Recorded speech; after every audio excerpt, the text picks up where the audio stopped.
esto es como una galaxia dentro de nosotros y se comunica con todos los sistemas de nuestro cuerpo. ¿Cuáles son los principales síntomas de tener una microbiota afectada?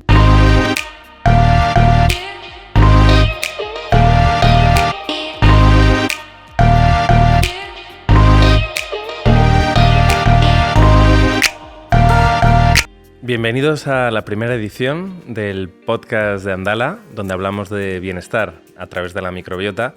Y nuestra primera invitada es una bióloga, la cara detrás del canal Somos Microbiota y autora del libro Lo importante está en tu microbiota. ¿Qué tal, Mónica? ¿Cómo estás? Muy bien, muchas gracias por invitarme. Un placer. Para inaugurar este podcast, nos gustaría que nos explicases primero ¿qué es la microbiota? Que creo que es un concepto que toda la gente escucha, pero que no todo el mundo entiende realmente qué es esa microbiota. Vale, pues la microbiota es toda esa comunidad de microorganismos que tenemos dentro de nuestro cuerpo. No solo son bacterias, que son las más conocidas, sino que también se compone de virus, hongos, arqueas, bueno, todos esos microorganismos, que al final los microorganismos son todos esos organismos, esos bichitos que podemos ver a través de un microorganismo. Vale, entonces, a través de un microscopio. Eso es. Vale, entonces son todos ellos y todos ellos forman una comunidad dentro de nosotros. Y al final están en nuestro cuerpo haciendo un montón de funciones. Es lo que antes se conocía también como flora intestinal, que es por lo que más famoso Claro, que antes se llamaba más flora y ahora se empieza a hablar de microbiota y del microbioma, ¿no? Eso es. El microbioma serían todos los genes que componen todos los microorganismos que conforman nuestra microbiota.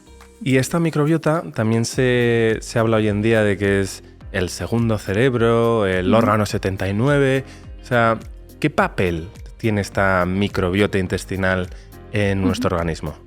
Vale, pues bueno, nuestra microbiota al final se compone, más o menos, por cifras, de unos 100 trillones de microorganismos. Casi nada. Entonces, esto es como una galaxia dentro de nosotros y esto no pasa desapercibido en nuestro cuerpo. Al final, tantos microorganismos realizan muchas funciones, nos afectan directamente en nuestra salud.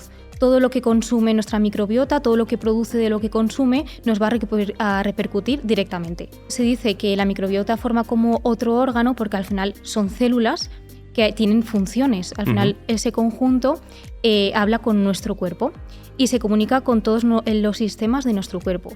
Con el sistema endocrino, con las hormonas, con el sistema nervioso, con el sistema inmunitario, con nuestro estado de ánimo. Entonces, claro, al final podemos decir que es como un segundo cerebro porque al final hace casi lo mismo que el cerebro, poco por así decirlo, y al final nos repercute directamente en nuestra salud. Y vemos hoy en día, efectivamente, que hay mucho interés por la microbiota porque hay muchos problemas digestivos. Entonces, mirando estos problemas digestivos, ¿cuáles son los principales síntomas de tener una microbiota afectada? Vale, pues para eso tenemos que entender como las funciones que realiza nuestra microbiota. Entonces, cuando esas funciones se desequilibran o no se hacen de la manera adecuada, es cuando podemos tener esos síntomas.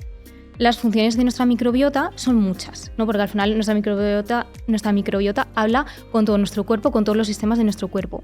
A mí me gusta decir que hay 4 funciones como directamente de la microbiota. La primera es la función digestiva o metabólica, que es la más conocida, por lo que se hizo famosa la flora intestinal. Y es que la microbiota nos ayuda a digerir los alimentos, nos ayuda a producir vitaminas y sintetiza unos compuestos que son muy importantes porque son antiinflamatorios, que son los ácidos grasos de cadena corta. Ese sería como un muy resumen de la función metabólica. Es decir, que hay alimentos que nos tomamos que no somos capaces de digerirlos o de absorber los micronutrientes, vitaminas, minerales de esos alimentos, si no es gracias a nuestra microbiota, y que tener esta microbiota afectada puede hacer que no absorbas los nutrientes que tienen estos alimentos.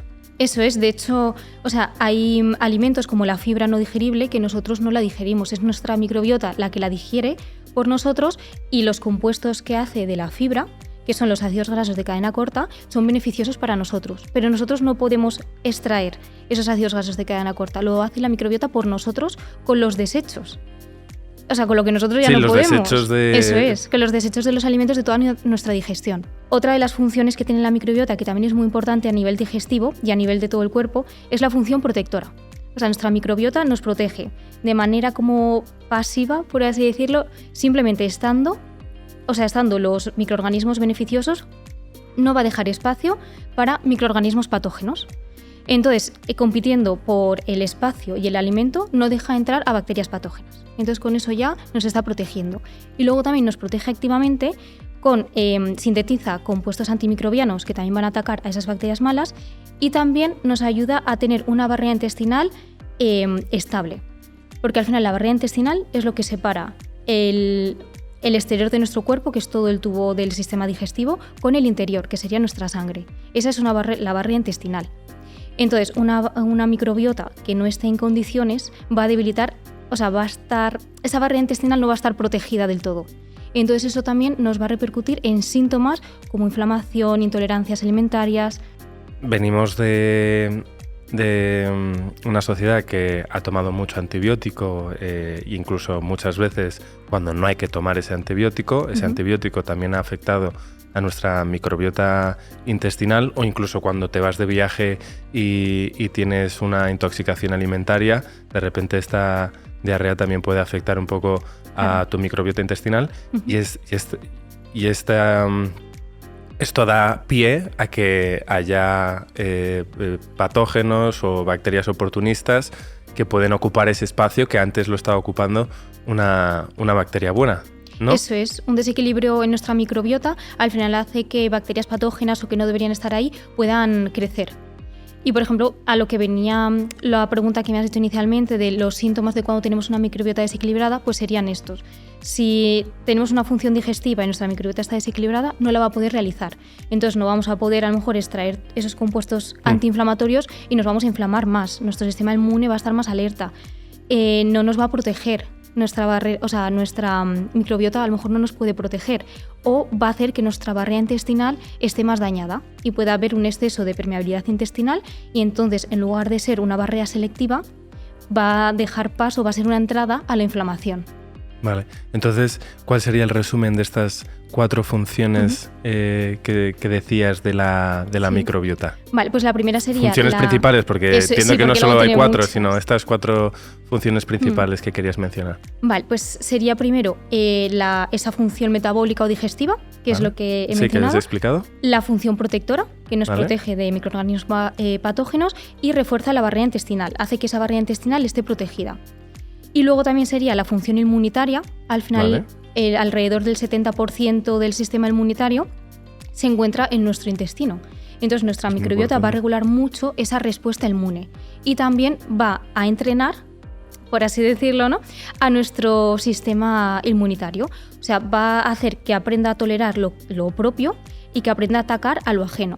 Si esa microbiota está desequilibrada y no entrena bien al sistema inmunitario, se pueden dar casos de intolerancias, de enfermedades autoinmunes.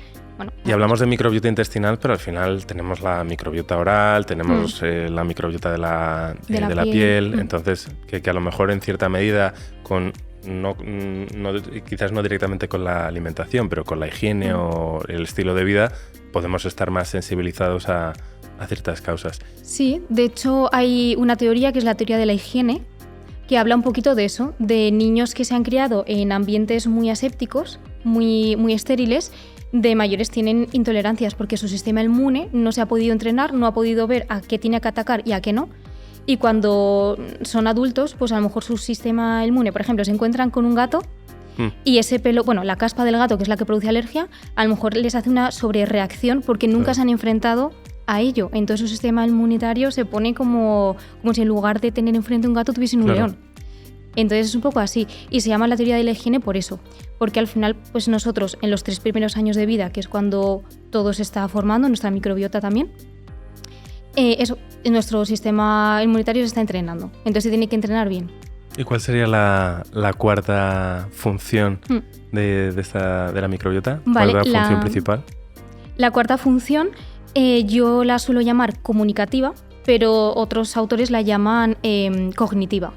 Al final se refiere a ese eje intestino-cerebro, que es la comunicación que tiene el intestino con el cerebro. A mí me gusta llamarla comunicativa porque al final nuestro intestino se comunica con todo el cuerpo. O sea, no solo con el cerebro, sino también con el corazón, con los riñones, con nuestro sistema urogenital.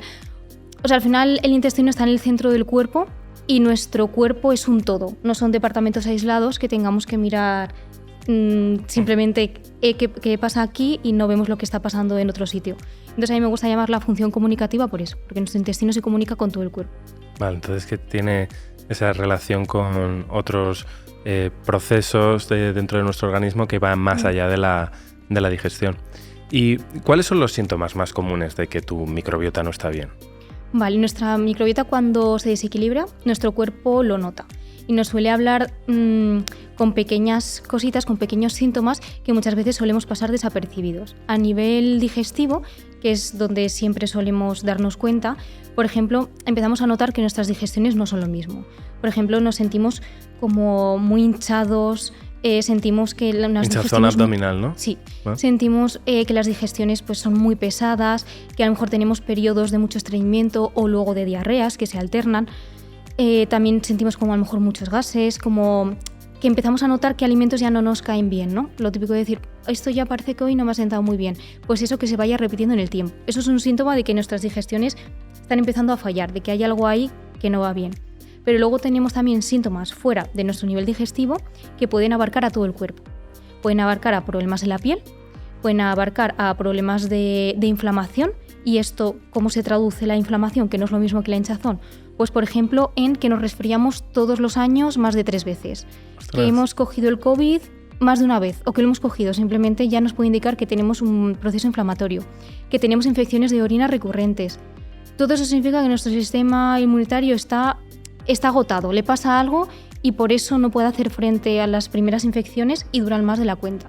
Claro, como dices que el 70% de la respuesta inmune viene de la microbiota intestinal, pues claro, efectivamente. Aquí podríamos hablar también de inflamación, ¿vale? Que uno de los focos más fuertes de la inflamación sería el intestino.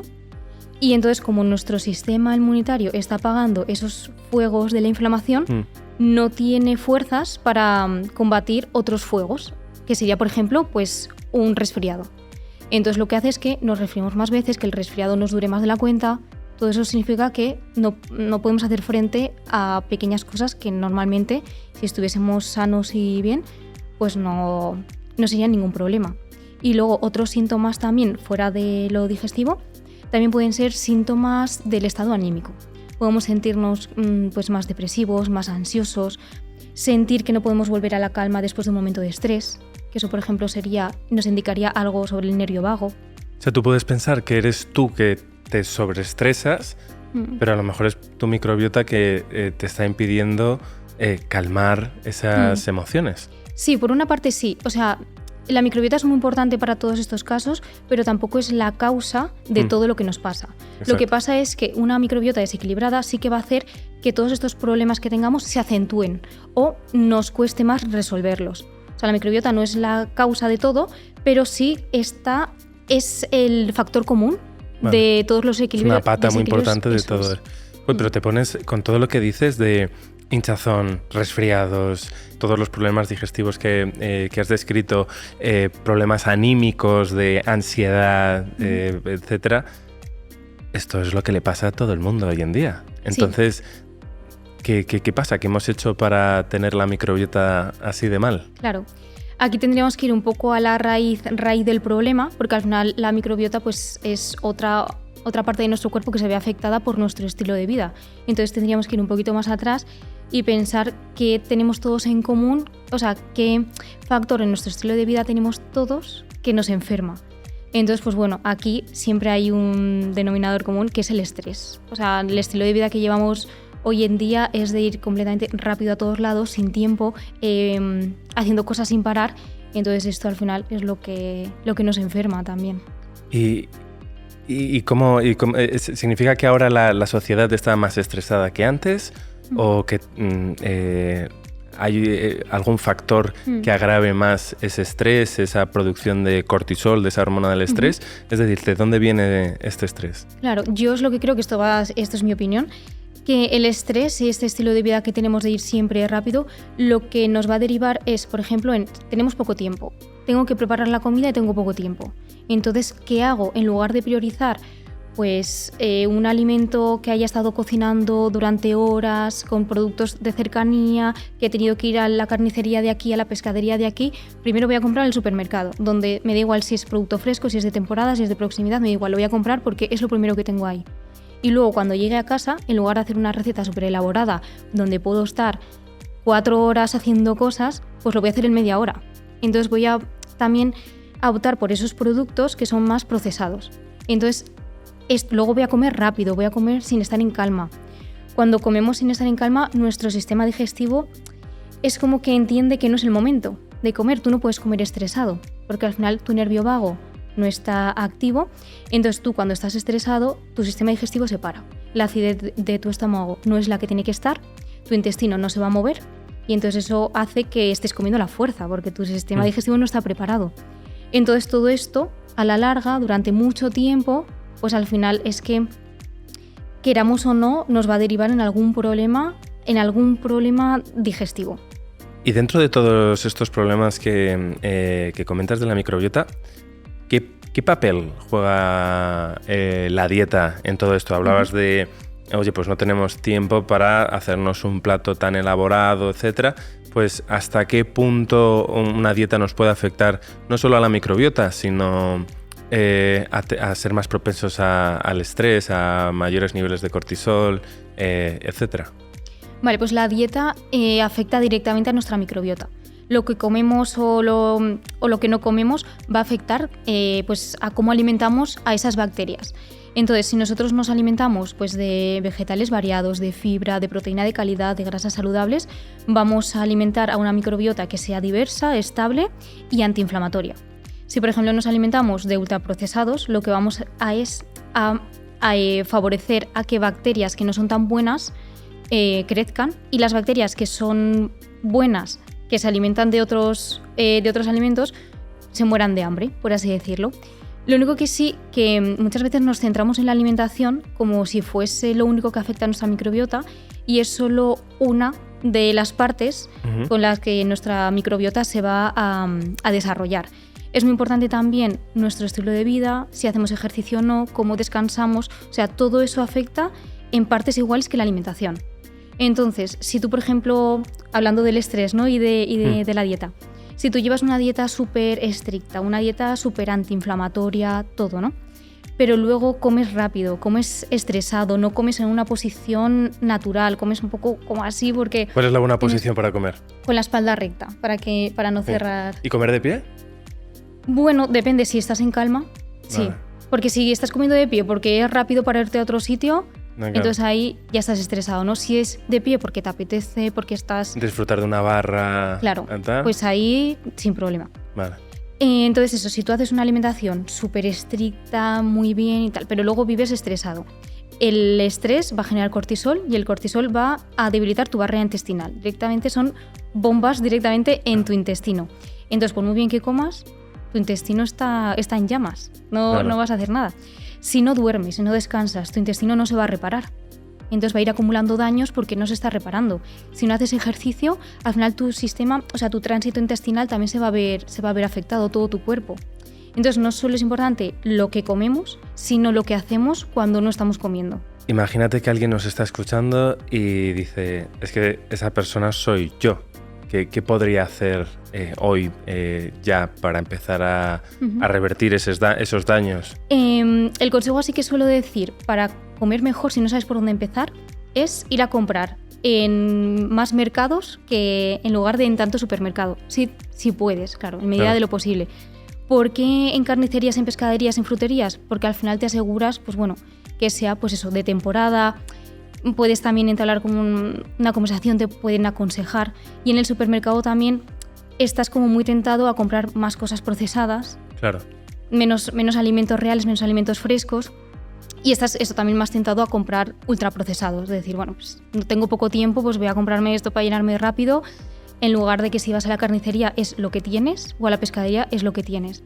Claro, y que esos pescados a lo mejor son salvajes, esa carne es de animales que han estado en libertad, o esas verduras son efectivamente verduras que han estado en suelos más ricos en nutrientes, han estado menos hormonadas o con menos fertilizantes, etcétera, y al final la calidad del alimento, no solo a nivel de nutrientes, sino ingredientes que no deberían estar ahí, que pueden ser hormonas, químicos, etcétera, pues también es mucho mejor para tu organismo y para tu microbiota.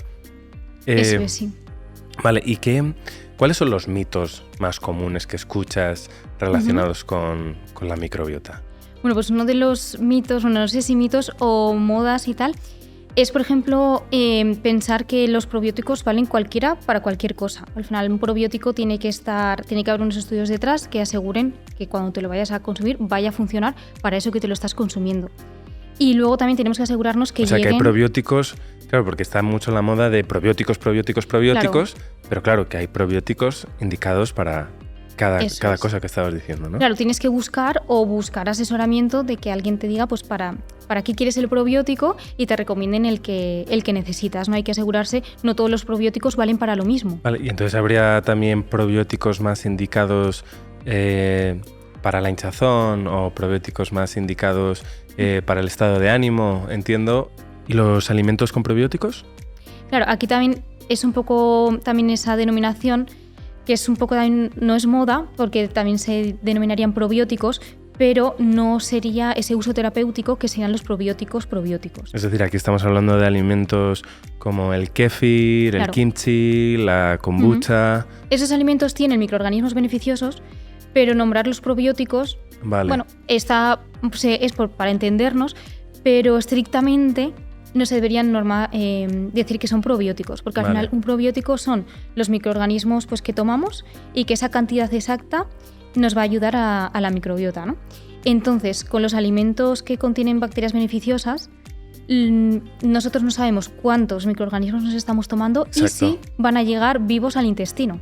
Entonces, está bien tomarlos día a día, porque al final un uso continuo o día a día algo te pueden hacer, pero no va a ser un uso terapéutico como puede ser un probiótico. Entonces, día a día tomar estos alimentos fermentados, estos alimentos con microorganismos, sí.